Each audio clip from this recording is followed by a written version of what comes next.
예, 오늘 하나님 앞에 봉독드릴 말씀은 사도행전 14장 1절에서 7절까지 있는 말씀을 봉독해 올려드리겠습니다. 제가 갖고 있는 성경은 211쪽에 있습니다. 사도행전 14장 1절에서 7절까지 다 찾으신 줄 알고 봉독해 올려드리겠습니다. 이에 이고니온에서 두 사도가 함께 유대인의 회당에 들어가 말하니 유대와 헬라의 허다한 무리가 믿더라. 그러나 순종하지 아니하는 유대인들이 이방인들의 마음을 선동하여 형제들에게 악감을 품게 하거늘 두 사도가 오래 있어 주를 힘입어 담대히 말하니 주께서 그들의 손으로 표적과 기사를 행하게 하여 주사 자기 은혜의 말씀을 증언하시니 그 시내의 무리가 나뉘어 유대인을 따르는 자도 있고 두 사도를 따르는 자도 있는지라. 이방인과 유대인과 그 관리들이 두 사도를 모욕하면 돌로 치려고 달려드니 그들이 알고 도망하여 루가오니아의 두 성 누스드라와 더베와 그 근방으로 가서 거기서 복음을 전하니라. 아멘. 사도행전 14장 1절에서 7절까지 있는 말씀을 봉독해 올려드렸습니다. 자, 우리 14장 하나님의 말씀 사도행전입니다. 근데 우리 사도의 신앙교회 성도들의 신앙 고백적인 차원에서 사도행전을 사도행전이라고 부르는 것보다는 성령행전이라 부르는 것이 마땅하다 여겨집니다.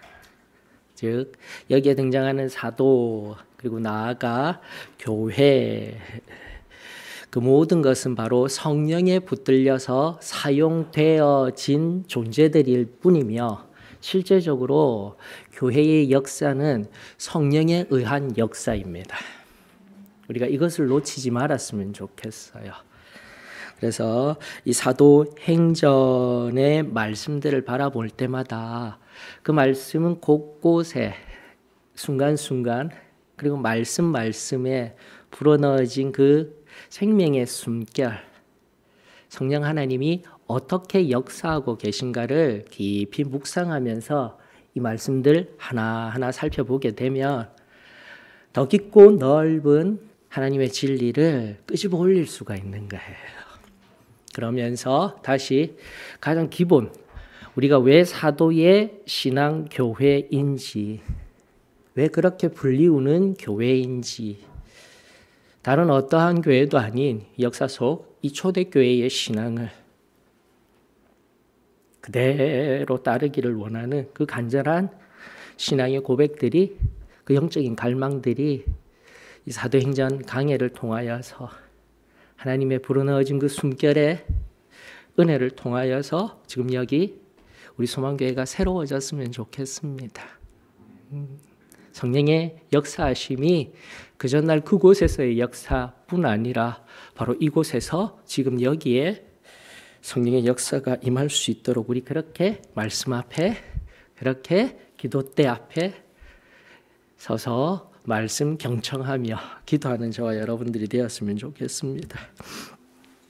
자, 14장 우리 이제 바울의 1차 전도 여행 비시디아 안디옥이라는 곳에서의 제일 처음에 이방인 선교 사역 이후 두 번째 지역입니다. 두 번째 지역 박해 속에서 넘어가는 것들을 우리가 살펴볼 수가 있습니다. 그러면서 커다란 관점을 하나 가지십시다. 율법. 자, 율법이라 하면 오늘날 말씀과 대치되어지는 개념이지만 포함된 개념으로 여기셔야 되는 거예요. 즉 구약에서 말하는 말씀을 율법이라고 이제는 그렇게 정의를 좀 내리십시다. 율법은 하나님 말씀이야 라는 것보다 하나님 말씀, 우리가 바라보아야 할 성경석에 구약시대에 모세를 통하여서 주신 어떤 행위들의 근거들, 이렇게 우리가 말씀을 바라보고 율법을 정의하여야 신약 넘어 은혜의 시대를 살아가는 우리들에게 바르게 적용될 수 있는 용어가 되는 거예요. 자, 그러므로 여기에서 구약적 율법의 가르침과 따름이 아닌 예수가 그리스도이시다. 여기서 그리스도의 시대라는 것은 구세주의 시대라는 겁니다. 두 가지 의미가 있는 거예요. 우리 영혼의 구속자, 그리고 지금 여기 우리 삶의 주인. 반드시 이해가 되어져야 합니다. 그러면서 예수님이 그리스도이십니다라고 믿는 신앙과 순종이 바로 복음입니다. 너무 중요한 부분이에요, 여러분들. 자, 율법이 버려져야 되고 폐기되어져야 될 것이 아니라 부분입니다. 포함되어져야 할 영역입니다. 그러나 더 크게 우리가 바라보았을 때, 우리가 신앙생활을 할 때는 예수님이 그리스도이십니다라는 그 믿는 믿음을 가지고 말씀을 대하며 말씀에 순종하도록 하는 것이 바로 복음입니다. 복음입니다.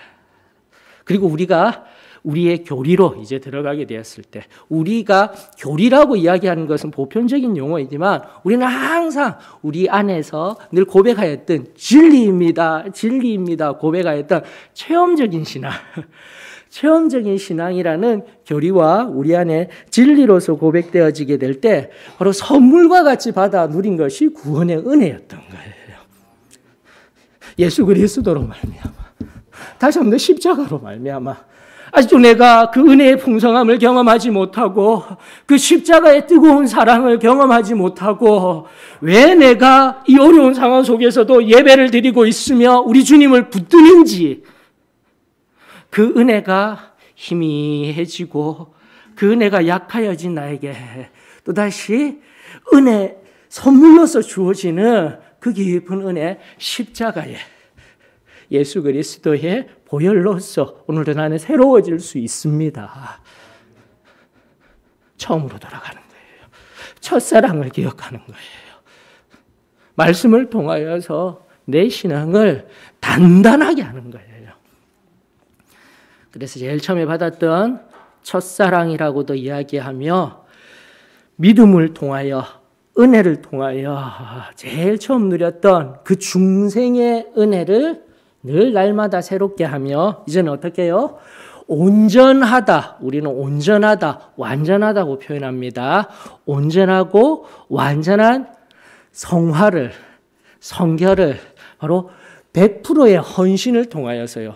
나 99%는 다 되는데 1% 그거 포기 못해요. 그렇게 해서는 우리는 성결을 받을 수가 없습니다. 다시 한 번 더, 내가 죽어야 되는 거예요. 내 안의 욕망이, 원죄가요, 어떤 역사 속의 태초의 한 사건이 아니에요. 그 의미도 포함되지만 그 원죄가 지금도 끊임없이 우리 안에서 사단에 의하여서 끊임없이 그 원죄적 특성들이 일어나는 거예요. 미워하게 합니다. 시기하게 합니다. 분노하게 합니다. 여기로부터 온전히 지금도 끊임없이 맑게 씻겨져야 할 은혜, 이 온전성화의 은혜, 십자가에서 이루어지는 줄 저는 믿습니다. 지금도 보혈이 필요한 거예요. 과거의 단회적 사건으로 원죄라는 단수의 죄가 끝나버린 게 아니에요. 완결된 게 아니에요. 지금도 그 사건이 끝난 것이 아니라, 그 사건이 내가 이해되었다고 끝나는 것이 아니라 그 제일 처음에 원죄적 사건으로 우리 안에 제일 처음 성결의 은혜를 경험하였음에도 불구하고 사단이 끊임없이 우리의 연약한 부분, 다시 한 번 더 이야기해 드리자면 1% 내가 놓고 싶지 아니할 가장 소중하게 여기는, 하나님보다 더욱 소중하게 여기는 특성 찾으라고 하였습니다. 사람마다 다 틀려요. 개개인이 다 틀려요. 그것을 찾아서 하나님 앞에 온전히 굴복하고 부복하고 자기를 완전히 포기하게 될 때에 날마다 성결케 하여 주시며 맑게 시키시며 우리 안에 성령을 부어주시는, 성령으로 채워주시는 그 놀라운 은혜, 그것이 바로 우리가 받아들였던 예수 그리스도로 말미암았던 그 믿음에 의한 복음 안에서의 더욱더 중요한 진리로서 우리가 경험하였던 체험적인 신앙이자 지금도 우리에게 주어지는 놀라운 은혜입니다. 너무 당연해서 잘 전하지를 못하는 것 같아요. 우리 저그나마 수요일 날, 그러니까 지지난 수요일이죠. 예레미야 강의하면서 예레미야 말씀이 우리에게 쉽지가 않습니다. 그 쉽지 않은 말씀 속에서도 그 말씀을 받고 모였던 우리 수요일 날 참여했던 분 10일 전에 이 예배당이 가득 찰 정도로 또다시 성령이 부어주셨어요. 성령이 지금도 기름 부어주셔요, 여러분. 붙들어 주시고 그 입술을 또다시 하나님의 언어로 기도하게 하시고 그 놀라운 역사는 지금도 계속되어집니다. 당연한 거예요. 특별한 게 아닙니다, 여러분. 다시 한 번 더 그 은혜가 예배를 통하여서 우리를 통하여서 당연하게 오늘 나에게도 예배를 통하여서 허락되어집니다. 주십니다. 그 간절한 소망을 통하여서 우리들 새롭게 그 은혜에 흠뻑 젖기를 주 이름으로 축원합니다. 자, 그러므로 실제적으로 이렇듯 승리하는 실제. 앞서도 잠깐 시작하면서 좁은 길입니다. 정말 비밀한 일입니다. 우리 각자에게 주어졌으며 우리 교회에게 주어진 놀라운 진리입니다. 그렇게 고백할 수 있는 거예요. 그리고 그 실제의 삶은 오늘 마지막 결론의 말씀, 이 본문을 근거한 마지막 결론의 말씀입니다. 사도 바울과 같이 근심하는 자 같으나 기뻐하는 자와 같은 신앙이 우리 신앙이라는 것을 말씀을 통해서 살필 수 있어야 되는 거예요.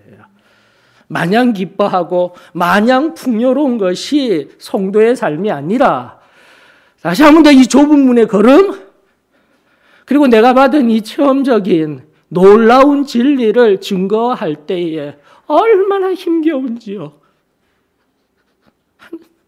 이번 주에도 신방을 통해 한 형제와 같이 이야기를 나누는데 삶에서 이것을 증거해내는 내 안에 부족한 능력으로 너무 힘듭니다. 너무 힘듭니다. 무감각하게 살아내면 우리가 받아 누렸던 이 뜨거웠던 신앙이 희미해져 갑니다. 오늘도 우리 아침마다 증거되어지고 있는 아모스, 연하에서 들려질 호세아서의 그 선지자들의 울부짖음, 그 터지는 애끓는 하나님의 마음의 핵심은 지식들은 흘러넘쳐요. 풍요는 흘러넘쳐요. 북이스라엘에서 가장 풍성하였던 여로보암 2세 시대의 모든 것들은 다 만족스럽도록 흘러넘치지만 영적으로는 기근의 때를 살아가며 영적으로는 하나님의 음성이 들리지 아니하며 영적으로는 갈망하며 갈증을 느끼며 살아가는 어렵고 힘든 시대, 오늘 시대를 분별하며 다시 오늘도 나에게 부어주시고 오늘도 나를 안다 하여 주시고 나를 만져주시는 그 놀라운 신앙이 하나님의 말씀 오늘 여기에 말씀입니다. 오늘도 여기에 들려지는 말씀입니다. 그 시대의 말씀을 넘어서 여기에서 말씀이 흘러나오고 말씀이 우리들 가운데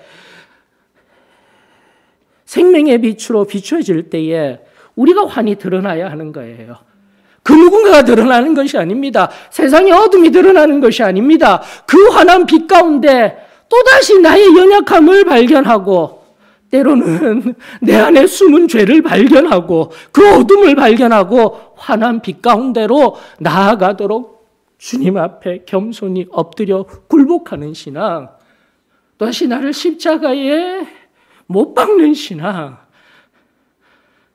그 정결한 신앙이 그 고백이 저와 여러분들에게 힘이 되고 능력이 되어져 하나님이 안다 하여 주시고 성령으로 가득 채워지는 그 순결한 은혜의 자리로 우리 모두 나아갈 수 있기를 원합니다.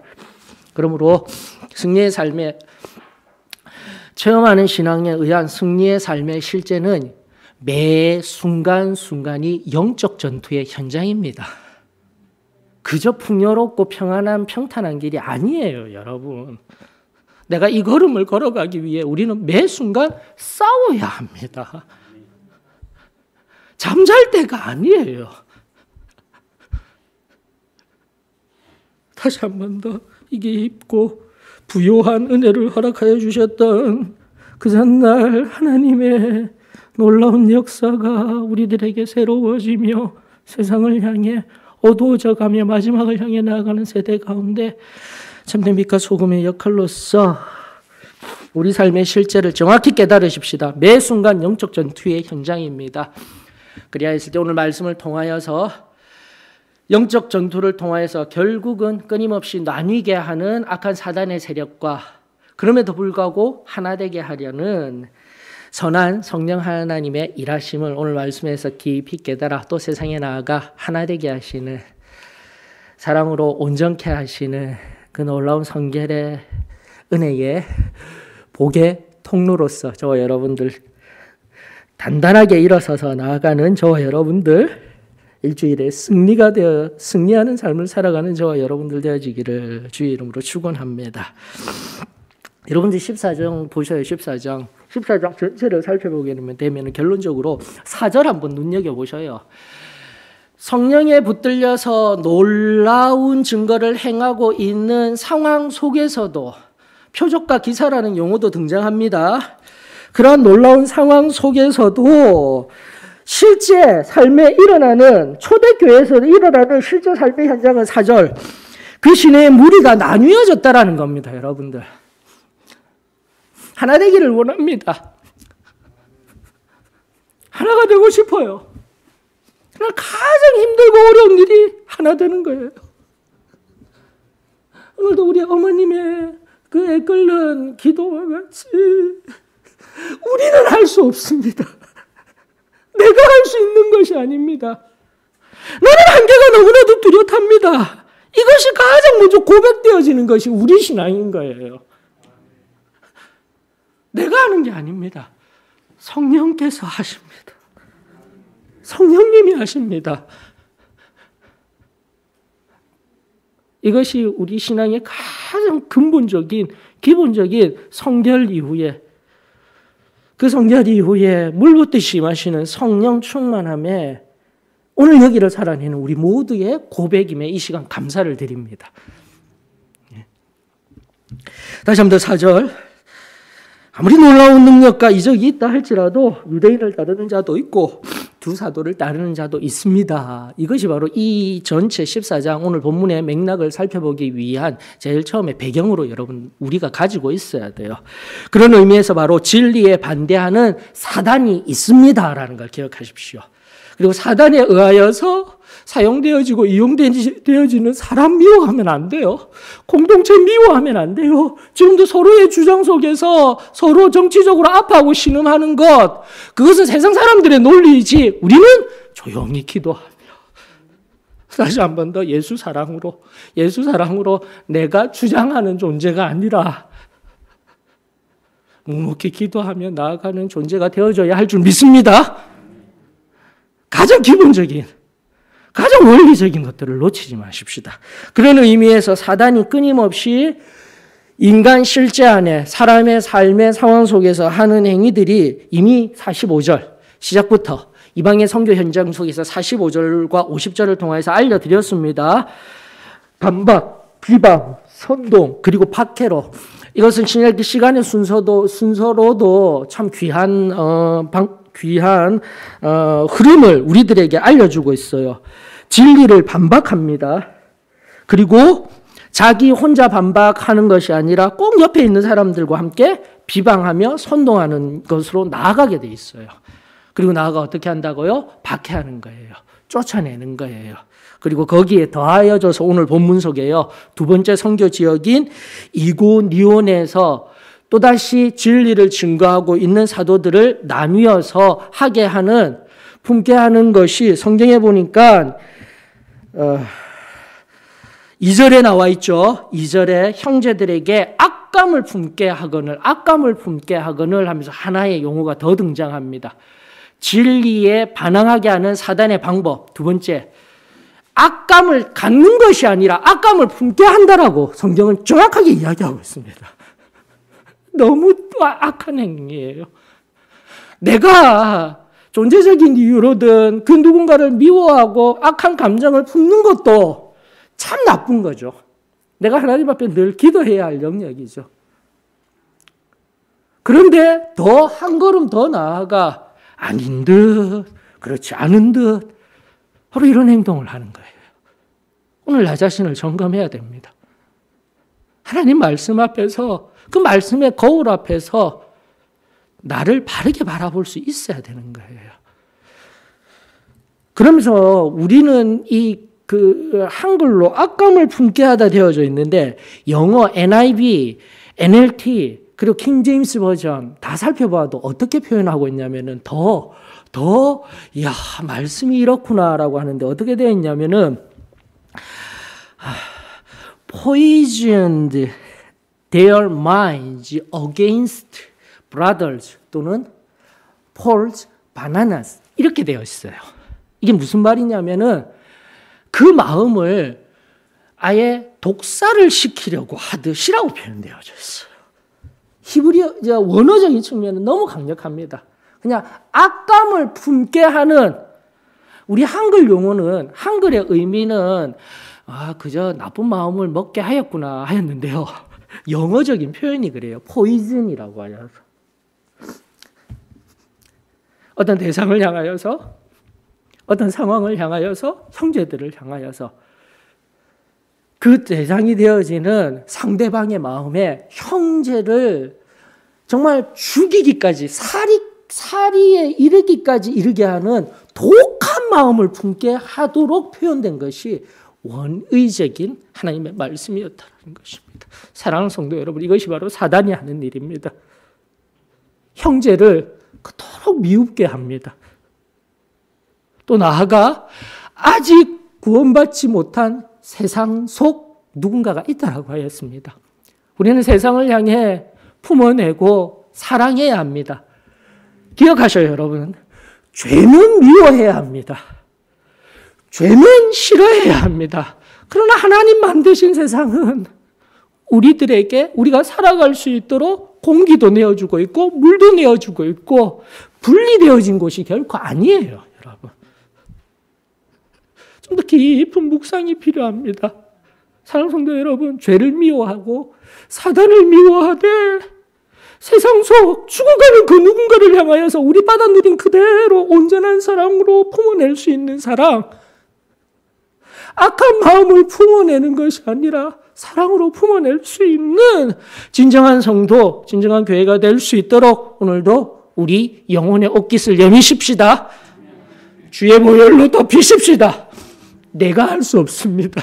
하나님 나를 도와주시옵소서. 누군가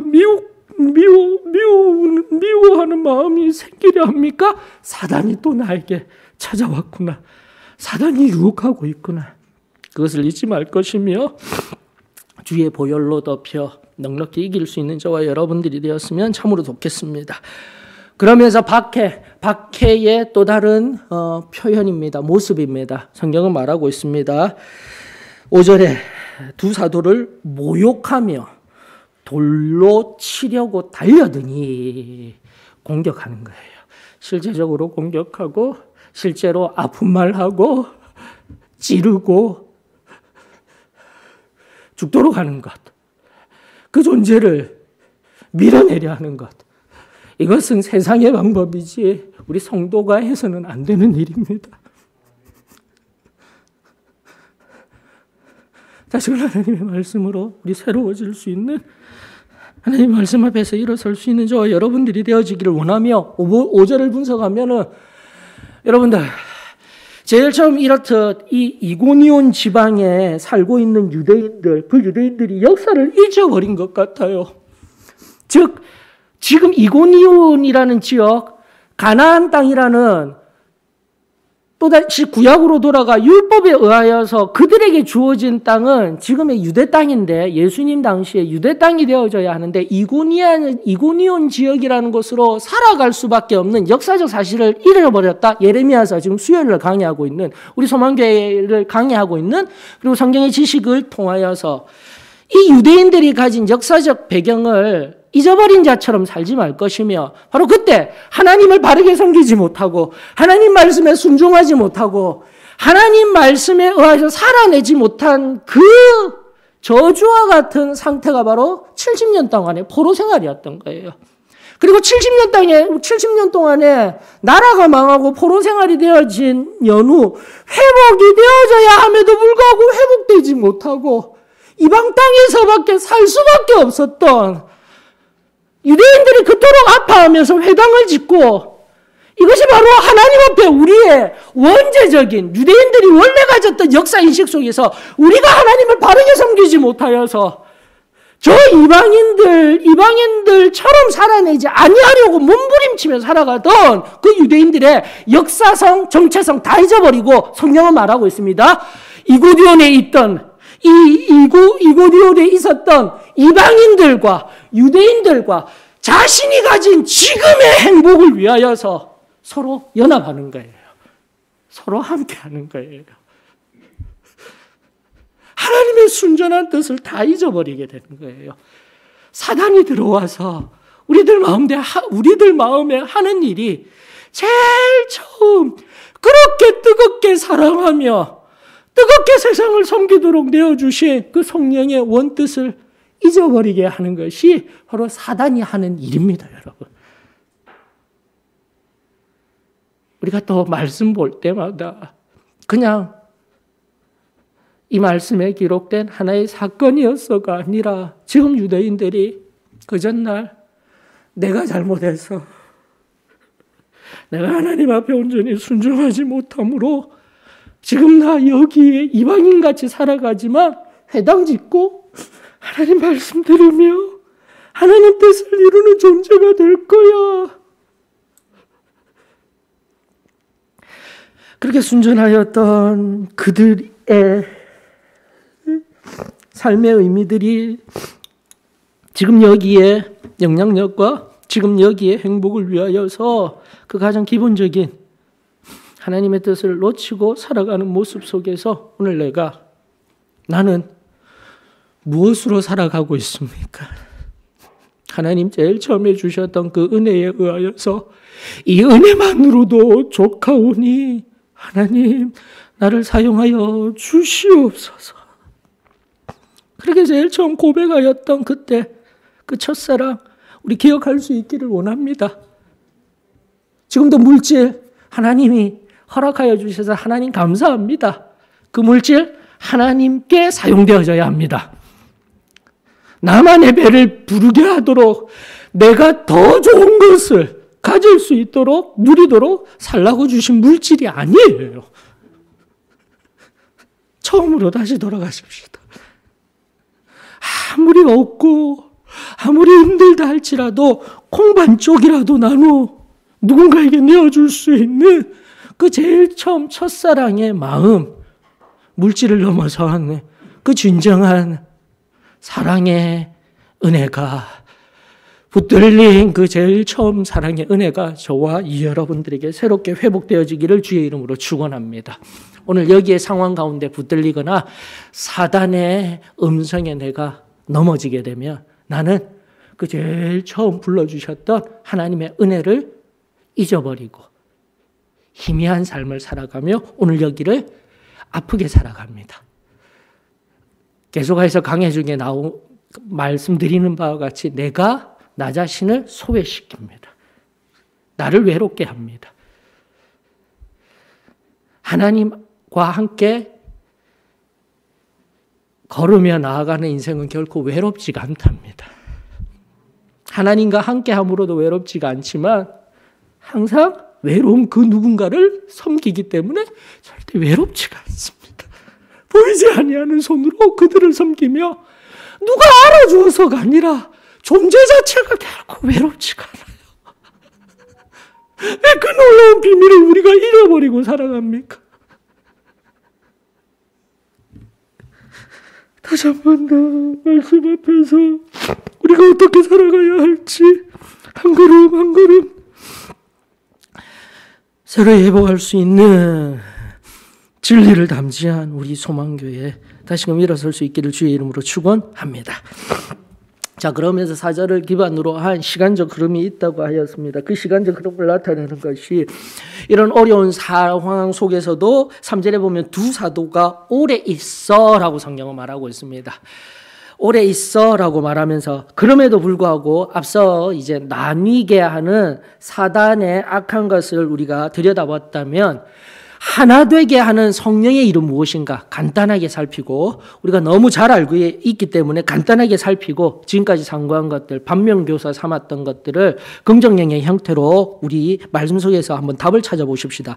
진리에 찬성하게 하는, 진리에 순응하는 성령의 방법은 무엇입니까? 성경이 말하고 있습니다. 2절에 순종하지 아니하는 유대인들이 지금까지 이 나눔이라든지 나누게 한다든지 사단에 사용되어졌습니다. 그러면 반대로 우리는 순종하는 사람들이 되면 되는 거예요. 하나님 말씀에 순종하는 사람이 되면 되는 거예요. 참 감사하게도 오늘 또다시 봄 우리 208주 시작하는 7권 7번째 강의 첫 번째가 마음을 지키라는 말씀, 오늘 또 오후에 나가게 될 것입니다. 그 마음을 지켜 무엇하라고요? 전인격적으로 내 팔, 다리, 눈 모든 것들 부분이 아니에요. 전인격적으로 마음을 지켜 마음으로부터 생각 그리고 내 팔, 다리 연결되어져서 온전히 순종하는 삶을 살아야 합니다. 이것이 우리 진리의 가르침입니다. 기대하시면서 오늘 또다시 5시 우리 성경 공부 시간 바라보며 나아갈 수 있기를 원하며, 여기서 말하는 순종은 온전한 순종입니다. 온전한 순종이 성령의 방법입니다.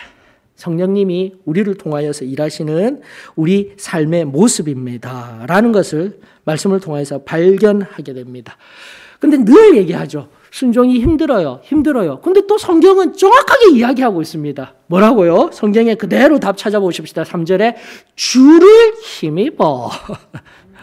주를 힘입어는 다른 것 아닙니다. 잘 알고 있어요. 성령에 충만하여, 성령에 붙들려서 지금 계속해서 부사 나오고 있습니다. 담대히 말하며 마땅히 전하며 합당히 행하는 삶. 그리고 제일 처음에 사도행전 강의하면서도 시작하다가 중간에 이제 성령이 충만하게 임하며 역사할 때에 정확하게 알려드렸습니다. 사도행전 28장 31절의 말씀, 우리가 정말 은혜 받은 이후에 살아가야 할 삶의 표준 뭐죠? 담대하게 31절 어떻게요? 내가 그 단어를 놓쳐버렸어요. 사도행전 28장 담대하게 그리고 거침없이 여러분들 이렇게 말씀을 볼 수 있어야 되는 거예요. 담대하게 거침없이 말하고 가르치더라. 그러면서 지금 지난주에 나온 거 이방인을 향해서 나아갈 때 담대히 마땅히 합당히 그것이 성령에 붙들려서 또다시 지금 여기에 성령으로 충만하여져서 살아가는 승리하는 삶의, 승리하는 성도의 온전한 모습인 줄 저는 믿습니다. 우리가 회복하여야 할 참된 교회의 모습. 세상이 뭐라 하여도, 지식은 부족해도, 물질 많이 가지지 못하여도 자족하는 마음으로 성령에 붙들려서 담대히 나아가는 인생, 저와 여러분들의 인생입니다. 말씀을 통하여서 새롭게 회복되어지기를 주의 이름으로 축원합니다. 그리할 때에 그 순전한 믿음을 통하여서 표적과 기사가 나타나는 거예요. 사도행전 2장 강해를 해드리면서 표적과 기사 그리고 나아가 권능까지도 강해해드렸습니다. 기사라는 것, 테라스라는 것이 실제적인 눈에 보이는 이 순간순간 일어나는 일인 거예요. 거기에 성령이 일하시는 영적인 능력이 가미된 것이 권능이라는 용어, 디나미스, 다이너마이트의 어원이 되는 그 용어 알려드렸어요. 테라스라는 용어는 구약으로 넘어가게 되면 71년 헬라어가 70인역에 사용될 때 언제 사용됐냐면은 여러분들 잘 아시는 홍해가 갈라지는 사건, 그것을 바로 테라스라고 기사라고 이야기를 하고 있어요. 근데 표적을 잘못 이해하시면 안 된다고 했습니다. 표적이라는 세메이온이라는 용어는 하나님을 경외케 하는 시간이 필요한, 시간의 흐름 속에서 일어나는 하나님의 공의인 거예요, 여러분. 하나님을 경외케 하는 일이에요. 지금 여기에 어떤 변화, 여기에 순간적으로 일어나는 현상만을 나타내는 것이 아니라, 다시 한번 초대교회는 표적과 기사, 즉 기사로서 여기에 일어나는 놀라운 하나님의 일하심과 함께 그 일하심이 참으로 하나님의 뜻인지 아닌지를 나타내게 하는 표적이 따랐다라는 거예요. 그 표적은 무엇입니까? 성경적으로 바라보았을 때는 두 가지예요. 귀신을 쫓아낸다든지, 그리고 그 귀신에 쫓겨짐을 육체가 치유를 입는다라는 것. 복음서를 통해서 우리가 알 수 있는 그게 성경적인 것이고 더 나아가 의미적으로 오늘 내가 적용해야 할 일들 무엇입니까? 시간의 흐름 속에서 그렇게 은혜를 경험한 사람을 통하여서 사람이 변화되는 것이 표적인 거예요. 기사인 거예요, 여러분. 그 표적과 기사는 지금 여기에서 내가 은혜를 물 붓듯이 받는 것이 아니라 그 받은 은혜가 성령의 열매로 드러나는 것이 표적과 기사였던 거예요. 그리고 원래 우리의 신앙도 마찬가지입니다. 그 은혜를 간증을 하고 증거를 하게 될 때 내가 받았던 성령의 역사, 내가 구원받았습니다. 성결함 받았습니다. 성령 침례 받았습니다. 그리고 여기에서 또 성령이 나를 새롭게 하셨습니다. 그 간증 후에 변화된 삶이 반드시 근거가 되어져야 하는 거예요. 나는 언제라도 여기서 시원한 감정을 경험할 수 있습니다. 심리학적인 울고 내 마음을 다 쏟아내므로 말미암아 내 안에 인간적인, 인본적인 감정의 시원함이 있을 수는 있어요. 그것은 은혜가 아닙니다, 여러분. 은혜 아니에요. 눈물을 흘리고 울고 하였더니 그냥 시원한 것뿐이에요. 이것을 어떻게 우리는 알 수 있다고요? 표적에 의하여서. 표적에 의하여서. 시간의 흐름 속에 그거 정말로 하나님의 은혜를 경험하여 변화되었구나. 이것을 우리는 알고 그 은혜에 의하여서 죄로부터 승리할 수 있습니다. 단언하는 거예요. 이 신앙이 식어지지 아니하기를 주의 이름으로 축원합니다. 내가 변화되는 거예요. 지금도 여기에서 본문의 역사, 표적과 기사가 일어나고 사람이 변화되는 것을 보아도 초대교회는 어렵고 힘든 거예요. 오늘날에도 마찬가지입니다. 이 표적과 기사가 일어남에도 불구하고 오늘날 우리들 마음 가운데 주는 그 사단은 우리를 밀가 부르듯 끊임없이 유혹합니다. 끊임없이 세상 가운데 세상의 유혹 속에 세상이 주는 쾌락 속에서 마약과 같이 아편과 같이 우리의 마음에 독을 주입하듯 그렇게 아무렇지도 않게 무감각하게 살아가도록 할 때에 다시금 성령으로 말미암아 내 안에 부어주신 그 순간의 현상 중요합니다. 확증케 하는 그 체험적인 신앙 반드시 필요합니다. 기본이 되어져야 합니다. 그러나 그 이후에 승리하는 삶에 맺어지는 우리의 변화된 삶이 오늘 세상을 변화시킬 수 있는 능력인 거예요. 우리만 여기에서 은혜 받는 게 아니라 그 은혜에 기초하여서 세상에 나아가 내가 주장하며 고집스러운 존재가 아니라 또다시 순전하며 낮아진 마음으로 겸손한 마음으로 품어내며 그 언행 심사가 누가 봐도 저 사람은 특별한 사람이야. 우리와는 다른 사람이야. 이것이 바로 승리하는 삶입니다.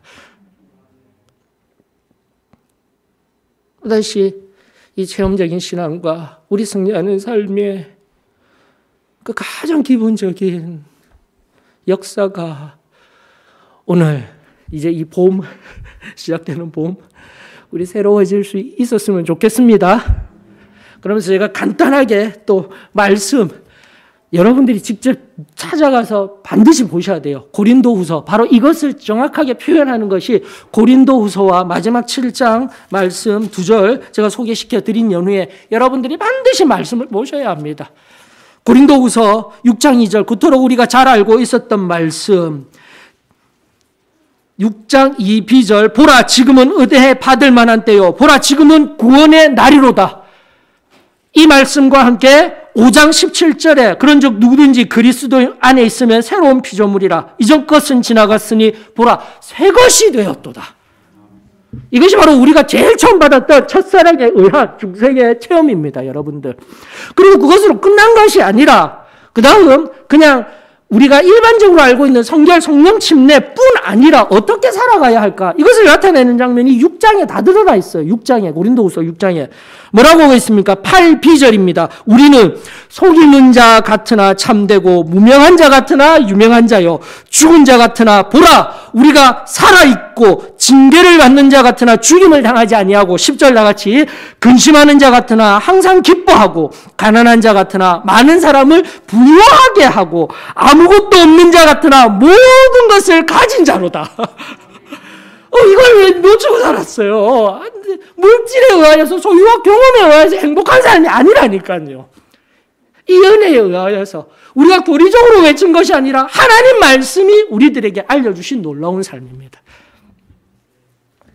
그러면서 그 다음 그 유명한 말씀이 나오는 거예요. 앞전 말씀 맥락적으로 다 연결되어져서 그 중요한 말씀 14절 너희는 믿지 아니하는 자와 멍에를 함께 매지 말라.